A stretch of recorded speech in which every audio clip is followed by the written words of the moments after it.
name's Dr. Laura Lambert, and today we'd like to discuss some of the main philosophies of wellness. Before I get started, I'd like to let you know that this list is not all-inclusive. There are many different philosophies of wellness, but for today, we're going to focus just on these 4. So as you look at the terms allopathic, osteopathic, naturopathic, and homeopathic, you may think to yourself, oh, I recognize some of those terms, and other ones, no idea what that means. So let me explain. I like to do terminology, so I like to break words apart. So let's start by breaking the IC off the end of all of these words. IC is a suffix that means pertaining to. So it's pertaining to whatever the rest of the word is talking about. When we break apart the next part of the word, you see that all 4 of these words have the word path in it. Path is a Latin derivative that means disease. So when we're talking about the philosophies of wellness, we're talking about how each different philosophy helps to treat or administer to disease or disease processes. So let's go back to the top of our list. Allopathic medicine. Many of you maybe, I've never heard of this term.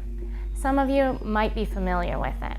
So our allopathic physicians are your standard MD doctor. Okay, they don't typically go by the word allopath. It's not a regularly used term, but that's actually what they're called. So what does allo mean? So allo is a Latin derivative that means other. So other pertaining to treating disease? That doesn't really make sense, but let's think about it a little bit more. So when we compare other to words like osteo, which means bone, or homeo, which means same, or natural, which means natural, or nature, allo means other, as in we're using other substances to help treat disease states. For example, maybe a pharmaceutical drug or a surgery. Okay, so your allopathic physician is your typical MD physician using their pharmaceutical drugs or surgeries or other things to treat disease states. The next word on this list is our osteopathic physician. So I just went through and said osteo means bone, and you might be familiar with that from words like osteoporosis, which is little pores or weakening of the bone. So osteo, using bone to treat disease, well, that doesn't really make sense either. Okay, but let's think about it a little bit further. So traditionally, an osteopathic physician believed similarly to how our chiropractors operate nowadays. So they believed when the body was in alignment, meaning when the bones were aligned, all your fluids flowed freely. Your lymph system, your blood vessels, everything in your body, you could even think about Chinese medicine, and your meridians and energy was flowing freely. Now when you have a blockage in that flow, disease can manifest.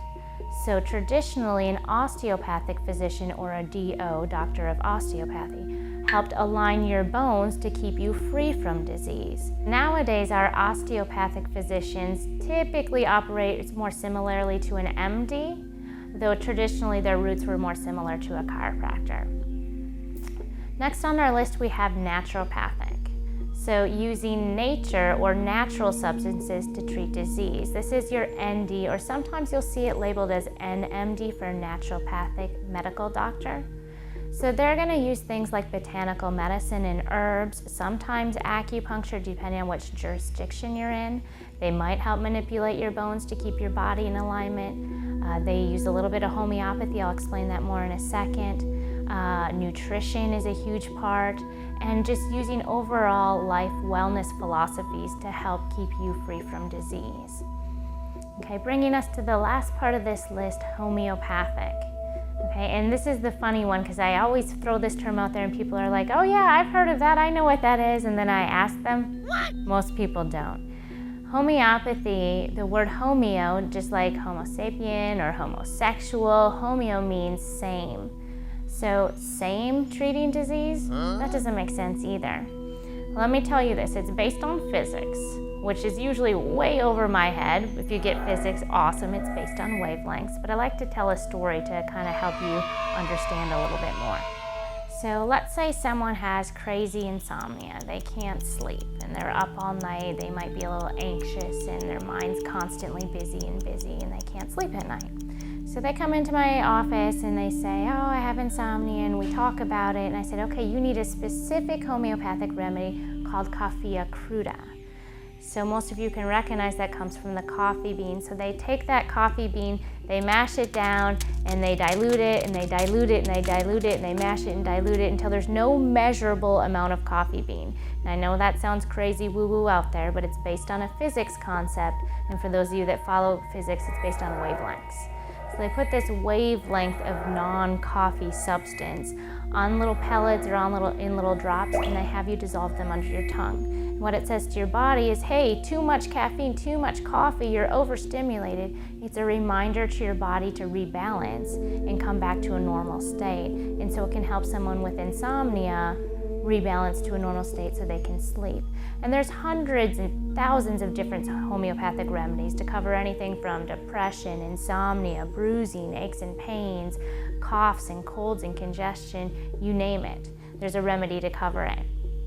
So that's a little bit on how homeopathy works, which brings me to a point of which system is the best.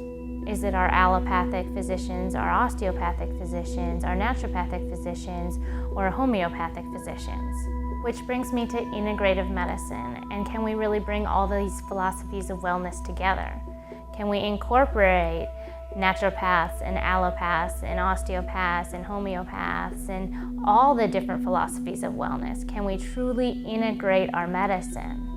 It's something for us all to think about as we move forward with our own healthcare, the healthcare of our friends, and the healthcare of our family, the healthcare of our nation. So, are we to move forward with integrative medicine? I don't know the answer to that. That's going to be something for each individual. Maybe we should all practice individual medicine.